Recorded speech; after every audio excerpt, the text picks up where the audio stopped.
It is time for the one and only, the premier, the only official podcast of Pro Rodeo. Your shoot bosses are ready, so let's give it a go and talk some rodeo.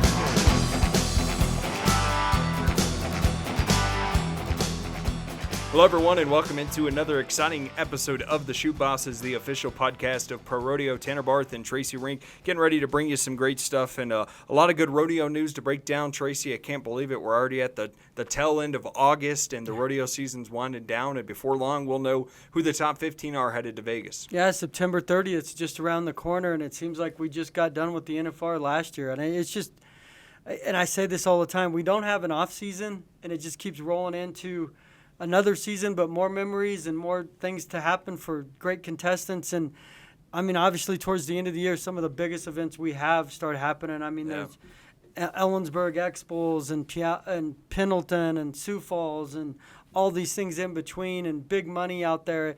The craziest thing for me is when I first started a little over a decade here ago, there wasn't a lot of money towards the end of the season. I mean, there was like Pendleton, and that was kind of it. And now with Sioux Falls and Puyallup and different rodeos, there's so much. You can change the course of your season just in the last month. Yeah, and speaking of the Ellensburg Expos, that's coming up. You know, one of the highest paying events we have in Pro Rodeo. That's a standalone event, over $110,000 in that purse. And that'll be a good time to sit down and chat with our featured guest here on today's show. In the back end, we're going to sit down with the number 2 ranked bull rider in the world, Hayes Waite. Mm-hmm. You know, a guy out of Utah that's really came onto the scene in the last year and made his NFR debut a year ago, and now he's right in the hunt for a gold buckle. Yeah, and he's one of those guys, and I mean, I don't want to speak for him, but I think maybe he just didn't realize he had the ability or the confidence to do it. And then you got to go hard, too. Yeah, and he, you know, he never really sold himself to go down the trail full time. And to make the NFR, you really have no choice, outside of maybe getting lucky at a couple of huge rodeos that you could save your season. But and he's proved, as we say all the time, I mean, there's so many great guys out there in the top 50 that any given day the bull riding especially can win. And so then it becomes consistency. Like, every guy's got talent. But you have to, you know, start stacking things up to get layers of wins to get to the NFR. Because when I first started, and I know I bring it up, 60,000 would get you to the NFR. When was that? 98? Or no, I'm just kidding. 1978. But now, I mean, now it's 120,000 probably. Mm-hmm. I mean, that's crazy. I mean, that's just, but that tells you how much you have to win, and how much you have to seize the moment and be consistent. And that's what Hayes has done. I mean, he's taken the ball and run with it. I know he's a man of faith and, you know, believes in that, which, you know, being a bull rider, a lot of those guys do, and who blames them? You know, I could see that. And it's come through for him this year, and hopefully, I mean, so many things can happen in Vegas, but hopefully he's there at round 10 at the end. Yeah, we'll look forward to chatting with him on the tail end of the show. But as we always do, let's kick things off with our Pro Rodeo props, Tracy. And this one is steer roper Kassandra Shoemaker. How about this? This young lady this season decided to take the next step in her Pro Rodeo career and jump on her PRCA Pro Rodeo permit, you know, as a steer roper, which, you know, that's kind of unheard of. You know, I know that you're pretty familiar with the steer roping layout, but Kassandra jumps into this, and, you know, she's now picking up wins. She picked up a win at the Yuma, Colorado steer roping, and, you know, I believe that may have been in the modern era the first ever lady to come in and win a steer roping event. I would believe so. I mean, the research to do that would be time-consuming beyond belief, but there's been women that have team roped. There's been women that have done rough stock stuff. But steer roping, a lot of guys don't even start steer roping until they're in their mid-20s because they can't handle the sport. 20s or 30s. Yeah, I mean, Cole Patterson's dad was Rocky Patterson, and he wouldn't even let him start till he was like in his mid-20s. And it's because in steer roping, there's so much involved with the horse. And, I mean, you just can't go up and show up and think, oh, I'm going to compete in steer roping.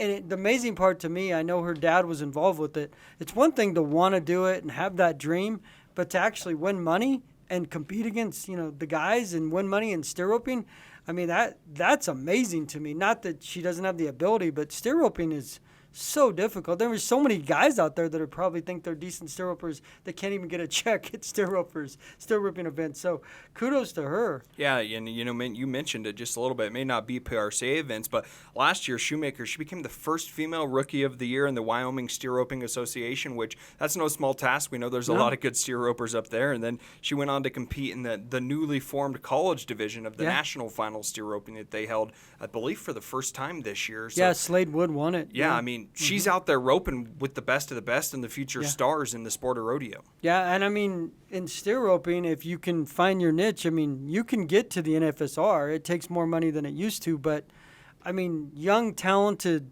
steer ropers are harder to come by. It's more of an older men's sport. No doubt. Most of the guys are probably in their 40s, and they've been doing it for 20-some years. It's just that's kind of the lay of the land there. So, I mean, who knows? I mean, the sky's the limit for her, and you get good horses, and she's got the talent. I mean, if she made the NFSR, that would be even crazier. Yeah, that would be super cool. And I just want to give a shout-out going to Kansas State.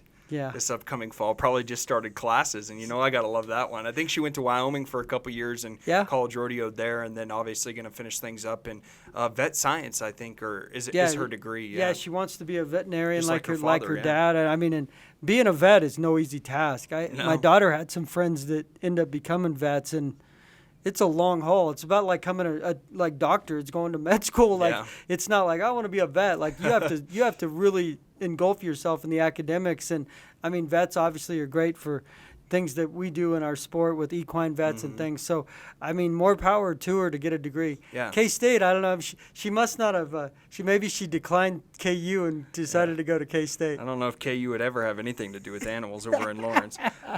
So we give a props definitely to Kassandra. She definitely earned it, and hopefully we see more of her to come. We want to remind you this episode is sponsored by Las Vegas, the home of the NFR for 39 years. You can come see why Vegas is the sports and entertainment capital of the world this December when Pro Rodeo's best saddle up and ride at the NFR, and I think we're already inside 100 days until Las Vegas. So it's coming, Tracy. Whether you're ready or not, bud, it is coming. Yeah, I mean, the NFSR is October 31st through November 2nd. They compete November 1st and 2nd.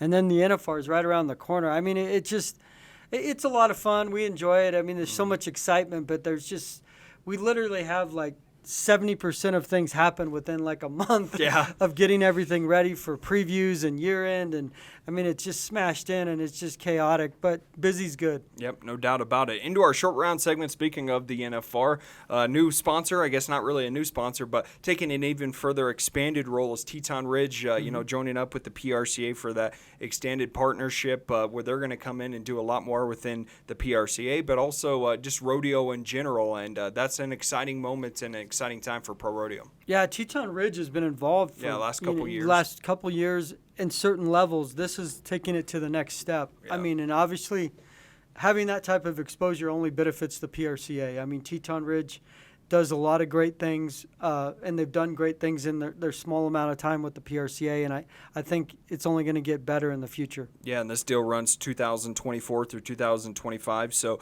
hopefully, as you said, this is just the beginning of them expanding and continuing to bring rodeo to a wider audience. And another thing we want to talk about, Tracy, here in our short round segment, how about Wyatt Casper? This is a young guy that, has been close to finding a way to win a gold buckle. He's been to a ton of Wrangler National Finals rodeos, but it seems like he's starting to make his home up there in Rapid City, South Dakota at the PRCA Extreme Bronx Finals. Yeah, he won almost 34,000. He set an event record. He won 30 the year before, so 64,000 in 16 seconds of work. And, I mean, it's a little more than 32. 32 seconds of work. But, I mean, to win the... You've never been a math guy. Yeah, math's not my thing. So 2 things in the finals, he wins. And the crazy thing about Wyatt Casper, back in 2020...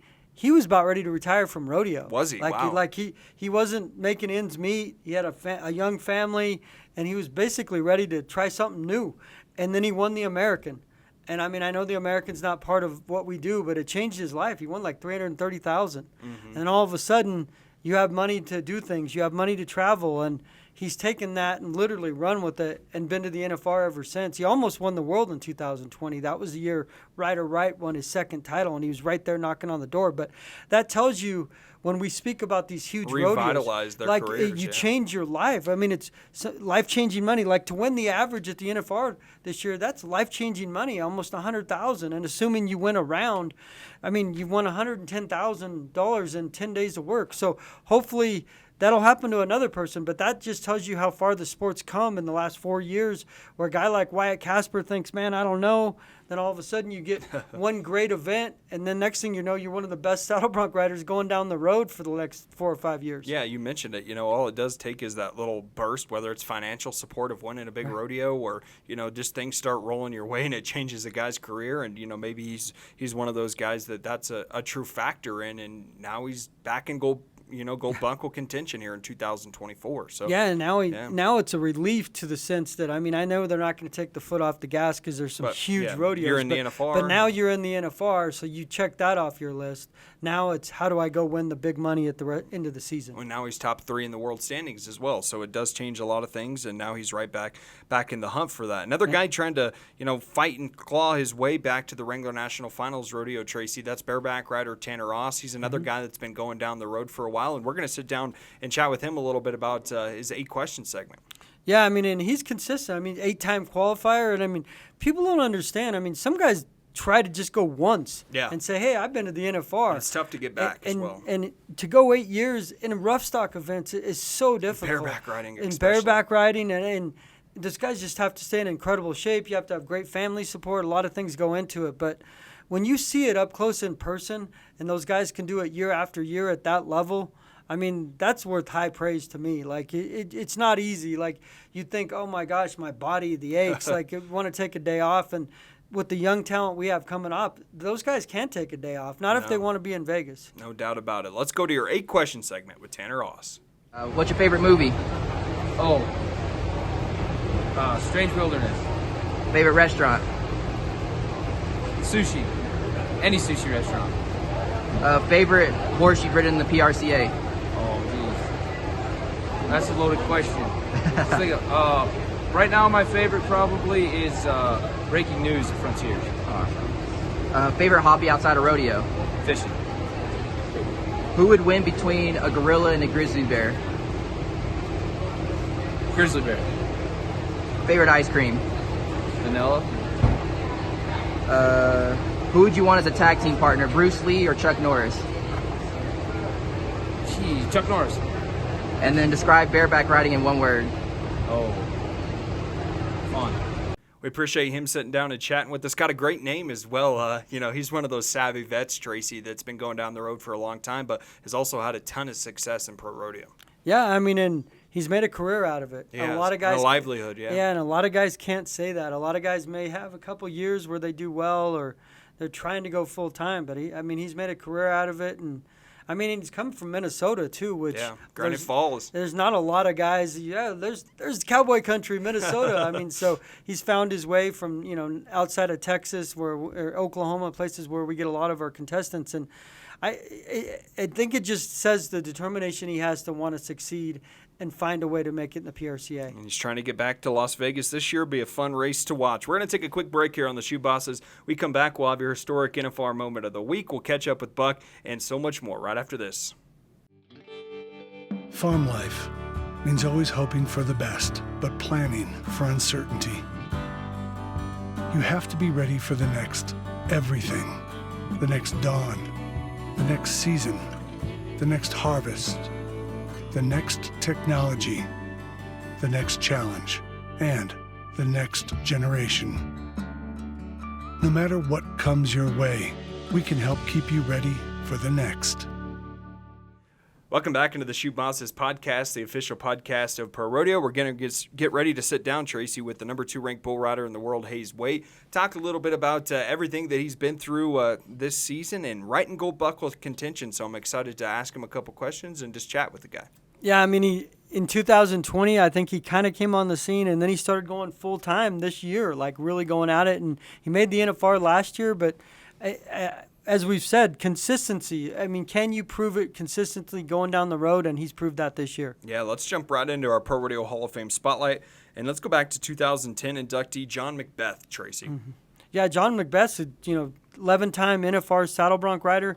He did 5 events, growing up and part of rodeo. And a lot of guys don't do 5. I mean, they might do 2 or 3, but 5, and then he focused on saddle bronc riding. And when he focused on saddle bronc riding, that's really when it took off. Those 5 events, and there's not many cowboys in rodeo that can say they did that. But when he went to the bronc riding, Tracy already mentioned 11 times to the Wrangler National Finals rodeo, 10 in a row, which that longevity in any rough stock event is something to be proud of and something to be celebrated for sure. Yeah, and then he wins the gold buckle in 74.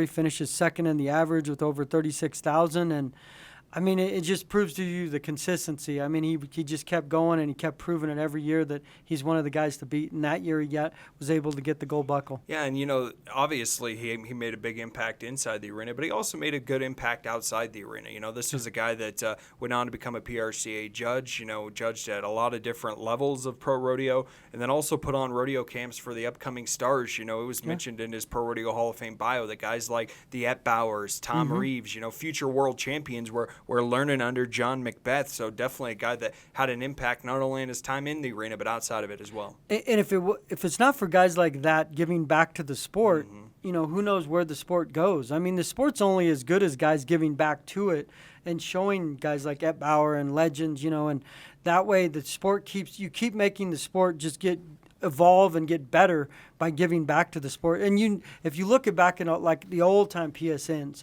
like the Carrillos putting on team roping schools and all these guys doing things, and that made guys better. I mean, because guys that were younger, they go to these schools and all of a sudden they're NFR guys, and then they give back. So it's kind of the cycle that makes rodeo better, and give Macbeth credit for being one of those guys. Yeah, and another guy that was historic throughout his pro rodeo career, that's Charlie Sampson. If we want to get Andrew to fire up our NFR historic moment of the week, let's go back to the 1982 National Finals Rodeo, and we'll check this out if you want to run it to the front half there for us, Andrew. And obviously, no commentary with this one, but man, what about a ride here for Charles Sampson? A fight to the finish. He looks like a tiny guy on top of that bull, but he strapped him on him for 69 or 79 points, Tracy, there, and that was round 9, and eventually he went on to win the world title that year. Yeah, they're in Oklahoma City, and the thing is that bull, it didn't buck like super hard, but it was just all over the place. I mean, it was all over the place, and for him to keep his balance in that moment and that pressure of a moment, to become a world champion, I mean, I can't imagine what he was feeling adrenaline-wise. And you got any of those shirts? That's what I really want to know. I like that shirt. That shirt's style. You know what that reminds me of is John Travolta and like Saturday Night Fever.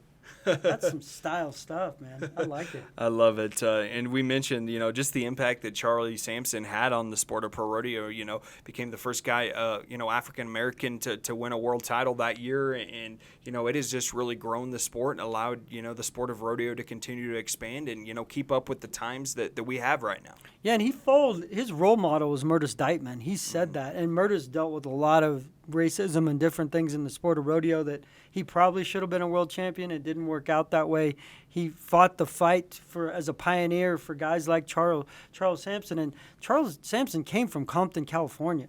I mean, and that in itself is pretty amazing that he came from Compton and then became a world champion PRCA cowboy. So kudos to him. But the biggest thing that I love about Charles, he's been a great ambassador for the sport of rodeo. Yep, so definitely a historic NFR moment there for Charlie Sampson. That one coming in Oklahoma City, but a lot more has been done since then in Las Vegas, so we can't thank him enough for having that moment and it being a historic moment in pro rodeo. Let's go to our viewer question, Tracy. This one comes from Tatum on YouTube.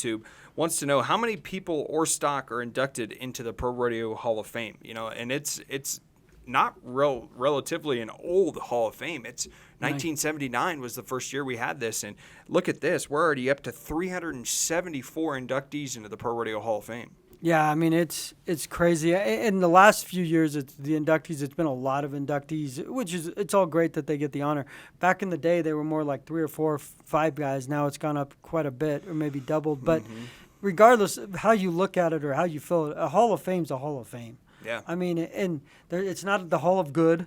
It's not the Hall of maybe good. Average, it's the Hall of Fame. And to get in the Hall of Fame, you've obviously done something very noteworthy to get voted in by the PRCA. Yeah, and you mentioned, of those 374 people, 302 of them are people, 39 animals inducted, and 33 rodeo committees across the country. So it is kind of a wide variety of this Hall of Fame. It's not just contestants. It's not just committees or animals. It's a combination of everything that makes rodeo what it is. Contractors, contestants, families that have made huge impacts. So it really is a wide variety Hall of Fame and an awesome one at that. Yeah, I mean, it's fantastic. It's right below us here downstairs. I mean, they've got great artifacts and cool things. And it just, a lot of guys don't set out to make the Hall of Fame, or admit that they do.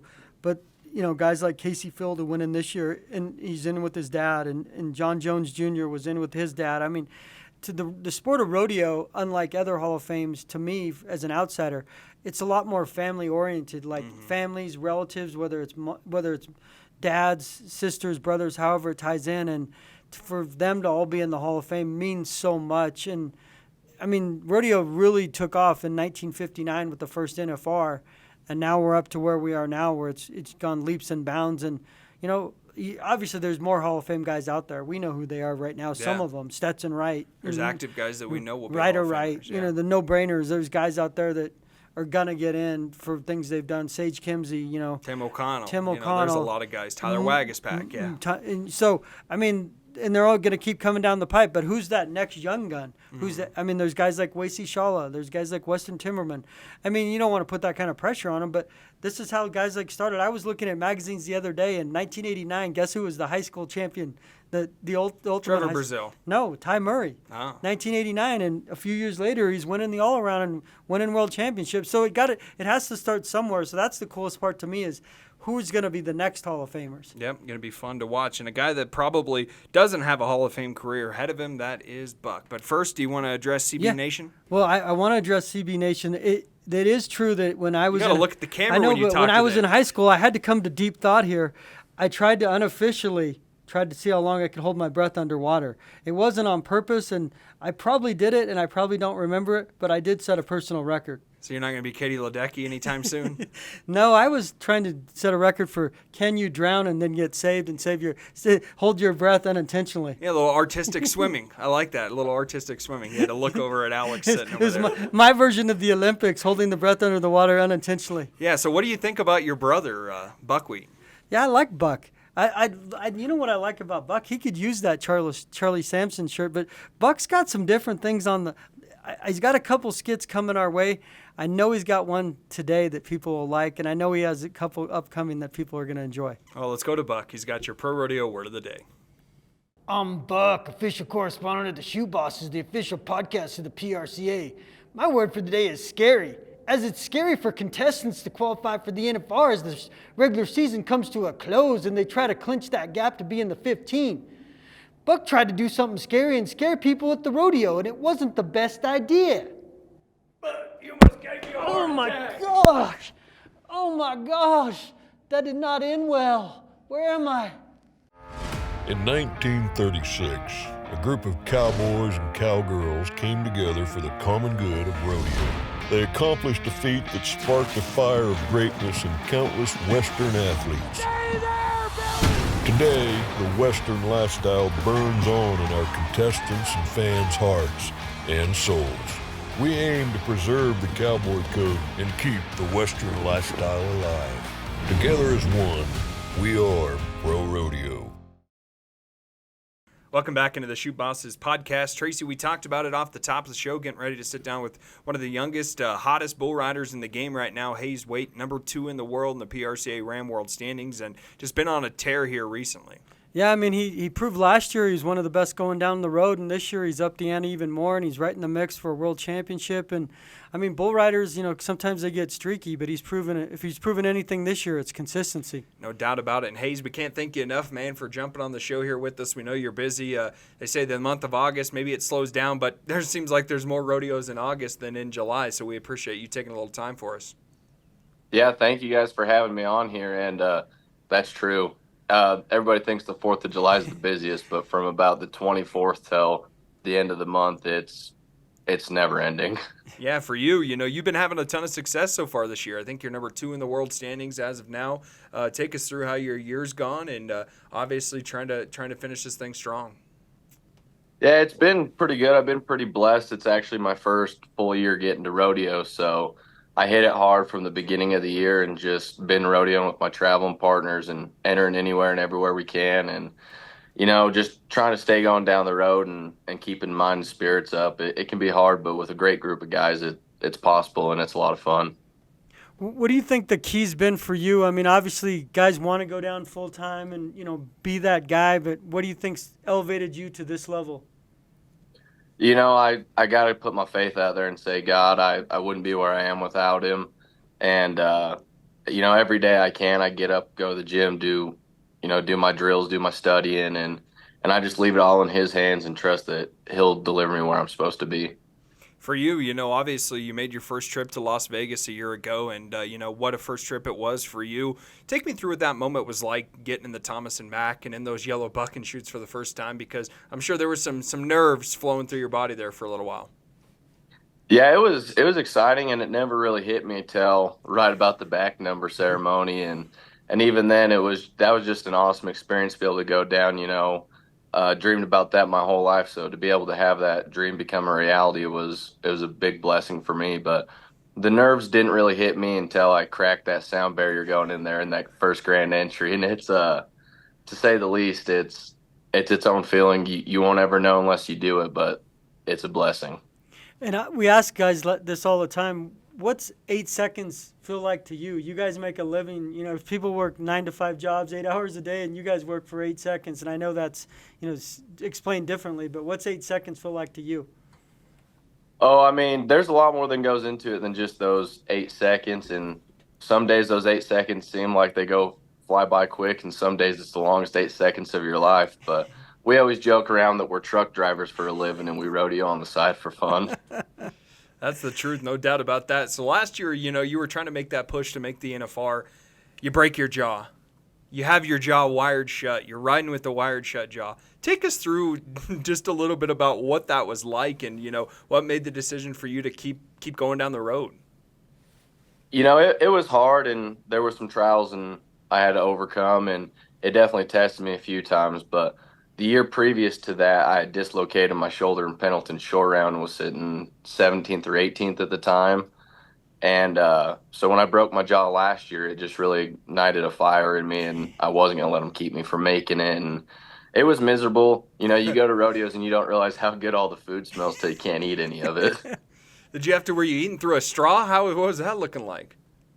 For about the first week, I was just buying protein shakes and just trying to slam them down. But after about the first week, we went and got me a blender. So I was eating tomato soups. I was eating a lot of ice cream, cookies, and protein mixed up in it. Oh, man. You probably still lost weight, though, right? Because you weren't able to eat everything you wanted? Oh, yeah. I didn't have a whole bunch of weight to lose anyways, but I lost about 15 pounds through the course of it. And so at that point, my mind was, staying consistent, riding bulls and staying on. But it took some of that pressure off me because all I was really focused on was being healthy and making sure I could get on that next one and have that opportunity. And it all kind of just fell into place. How long did you end up having your jaw wired shut for? I ended up having it wired shut for, I think it was 7.5 weeks. Oh, my gosh. That's insane. Yeah. That does sound miserable. It's dedication and then getting on bulls on top of that. But did it feel extra rewarding knowing when you punched your ticket, man, and you were going to make that dream come true? Yeah, it like I said, it had a lot of ups and downs to it, and to be able to have that kind of finish with that injury, it was so amazing. And like I said, it never really fully soaked in or hit me until I got down there and was at the back number ceremony. But to be able to overcome that and push through it, it was better than I ever could have imagined it being. Being from Utah, there seems like there's a lot of guys coming out of Utah that are really good bull riders. People wouldn't necessarily think as Utah is like a breeding ground for bull riders, but you guys obviously, the Frost and different people are from there. What do you think's changed maybe the face of bull riding in Utah? That's kind of a hard question. There's a lot of good guys, and growing up high school rodeoing here and amateur rodeoing and seeing the talent come up through the mini bull riding. I mean, this is an amazing hub. There's always good events to go to, and in the wintertime it gets slow, but the group of guys that have been coming out of here, everyone for that matter in every state, but everyone that comes out of here, they just believe in themselves and they put everything they have out there and they work hard for it. And all these young guys I've seen from here as well, they're going getting on practice bulls every opportunity they get. They're doing drills, they're going to the gym, and it's just amazing to see it. And I know you have that in other states, but not growing up there, I had never seen that obviously the same, but I don't know what it is, but there is some great bull riders out of Utah. Did you ever get a ride against Stetson or in high school or amateur or anything like that? Yeah, I actually grew up high school rodeoing with Stetson and Ryder. Ryder Oh, awesome. graduated the year before me, and Stetson the year after. And so we always joke that we've always had to compete against each other. And, some of the best guys going down the road. And Ryder used to ride bulls, so I was having to compete against him and Stetson. And to be able to step out and compete with them at this level, it's just it's amazing. And, we've all been chasing that dream forever. Yeah, I think we may have lost your video here a little bit, Hayes. I'm not sure what happened. Can you still hear us, though?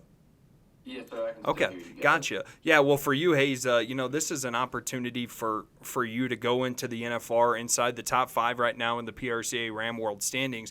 How much of a focus was that to you to find a way to be in gold buckle contention here?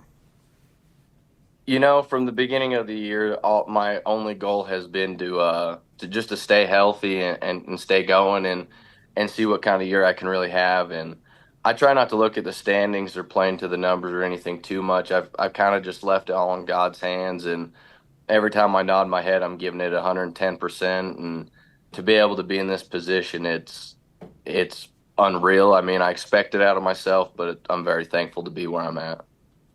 Yeah. So, is there any role models that obviously there's guys in Utah, but was there a bull rider that you saw that you maybe copied or tried to do some of the things that they did, or growing up, like just someone that you tried to follow?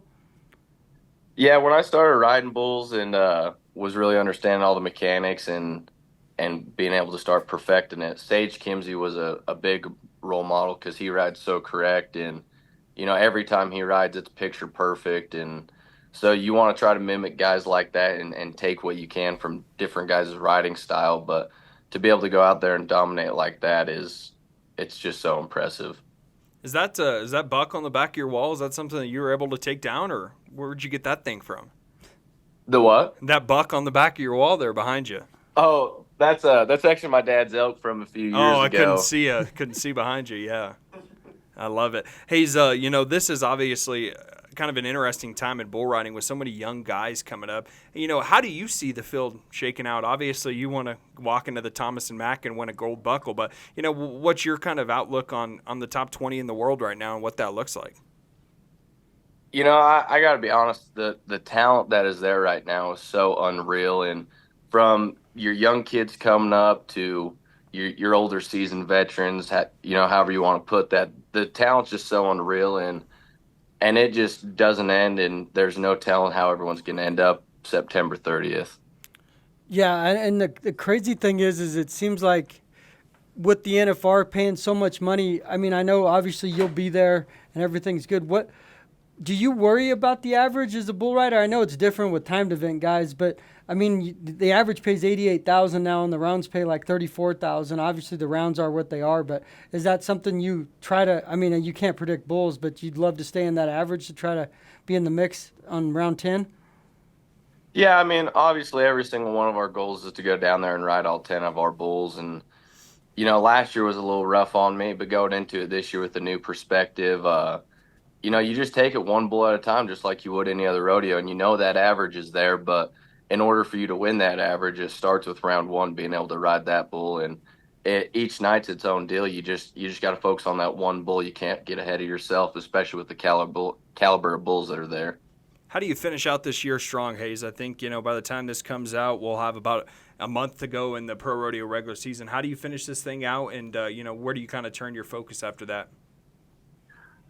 So we go pretty hard for the first 2 weeks until Pendleton's short round, and then after the short round, we've just got a few events left.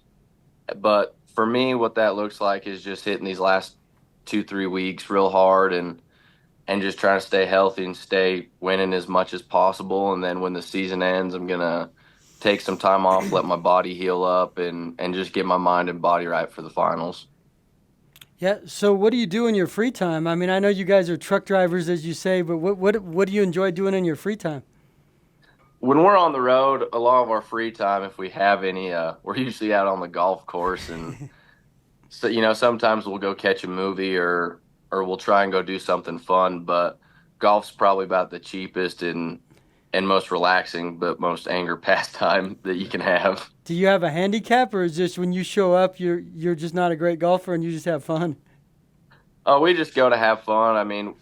just like with our bull riding, we kind of correlate the two. It's as simple or as hard as you want to make it. So for us, it's kind of a way to go de-stress and get our minds right.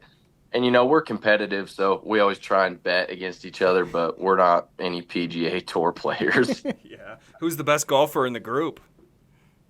Depends on the day. I love it. I love it. And for out there, for our audience, we lost our video behind us. So Tracy's looking at the computer that's there next to the our setup here in the studio. But Hayes, we just want to thank you enough, man. We know that you got a golden opportunity this year, number 2 in the world, and we know you're busy. So we appreciate you taking some time to jump on here with us. Well, yes, sir. Thank you guys for having me, and I appreciate you guys reaching out to me, being able to be a part of it, and I'm very thankful for it all. Best of luck, man. Yeah, hopefully we get some more big wins here in the future.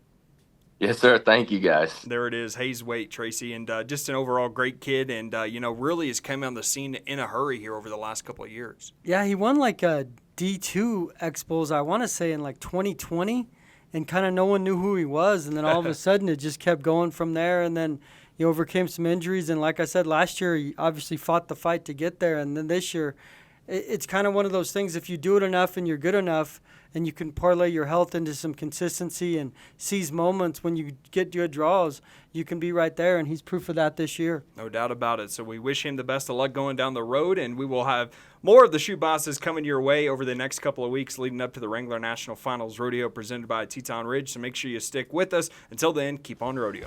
He's addicted to danger, ruled by passion and pride. To pain and fear he's no stranger, but his lust needs to be satisfied. Hooked on an 8-second ride.